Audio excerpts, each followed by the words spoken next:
Tyrion Lannister, Missandei, and Daario are seated with Daenerys in the royal box at the Great Pit of Daenerys. Hizdahr Lorak arrives late, explaining that he had been putting the final touches on the preparations for the event. When the first two fighters step into the arena, Hizdahr signals that Daenerys should start the battle by clapping her hands. During much of the first match, Daario exchanges sharp, teasing words with Hizdahr, which draws Daenerys' attention away from the fighting happening in front of her. She turns her focus back to the arena, only when Jorah Mormont gives the traditional tribute to her. Despite Jorah's past victories, his performance in the Grand Melee is noticeably uneven. The Grand Melee begins with 6 warriors, and Jorah finds himself paired against a fighter from Norvos who wields a long axe. The Norvosi fighter lands several strikes on Jorah and eventually knocks him to the ground. However, Jorah manages to pull out his dagger, and after a short, intense struggle, he drives it into the Norvosi's chest, ending the fight.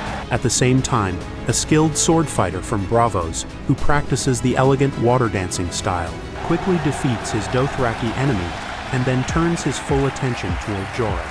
Jorah quickly realizes that he is completely outmatched by this Braavosi fighter, and he struggles to defend himself as the water dancer's thin, sharp rapier lands cut after cut on his body. While this fight is going on, a fierce warrior from the fighting pits of Meereen manages to drive his lance straight into his own opponent's chest, taking that enemy down. The Braavosi water dancer eventually knocks Jorah to the ground with a strong move, leaving him helpless on the dirt. He raises his weapon, ready to strike the final deadly, end Jorah's life.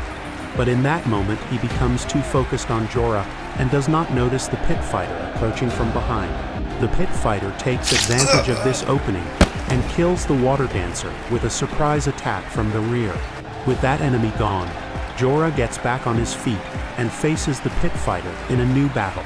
The two men fight fiercely, but in the end, Jorah proves stronger and kills his final opponent. When the fighting is over, Jorah is the only fighter still standing alive on the field. Jorah stands still for a few moments, looking directly at Daenerys. Then, without any warning, he grabs a spear and hurls it with all his strength toward the royal box. The spear does not hit Daenerys. Instead, it strikes and pins down a son of the Harpy who had been creeping up silently behind Daario. In the very next instant, the sons of the Harpy appear from every corner and every level of the arena. They burst out into the open and begin killing without mercy. Both the masters who had sided with Daenerys and the freed slaves who had followed her. Among the fallen is Hizdahr, who is cut down in the chaos. Jorah and Daario act quickly, pulling Daenerys away from the royal box and leading her to safety. At the same time, Tyrion manages to rescue Missandei from the danger, but when they try to flee, they find that all the exits are blocked and guarded. With no way out, the group gathers in the center of the fighting pit, making a last stand alongside the remaining unsullied soldiers who are still alive and fighting. As the enemy surrounds them from all sides, it becomes clear that they are far too few and far too outnumbered to survive. Seeing this, Daenerys takes hold of Missandei's hand, shuts her eyes tightly, and prepares herself for the end, accepting that death is now unavoidable.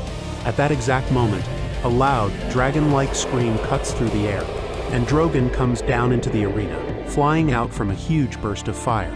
Many of the sons run away in fear as Drogon bites, crushes, and ruthlessly burns the closest ones to death. The sons gather enough courage to attack Drogon with spears, driving them into the dragon's tough skin.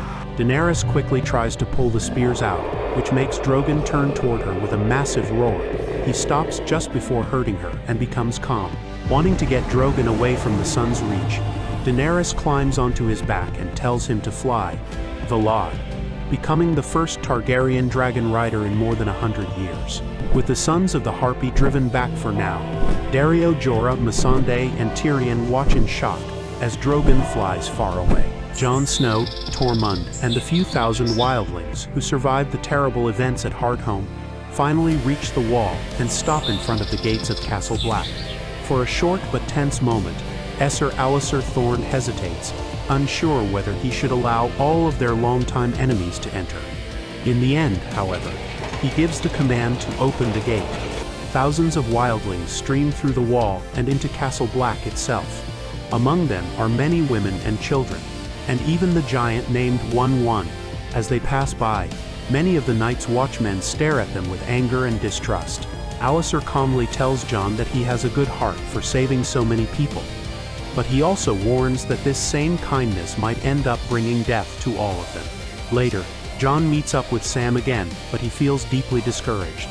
He tells Sam that the whole mission turned out to be a disaster, and that out of all the wildlings at Hardhome, they were only able to rescue a very small number.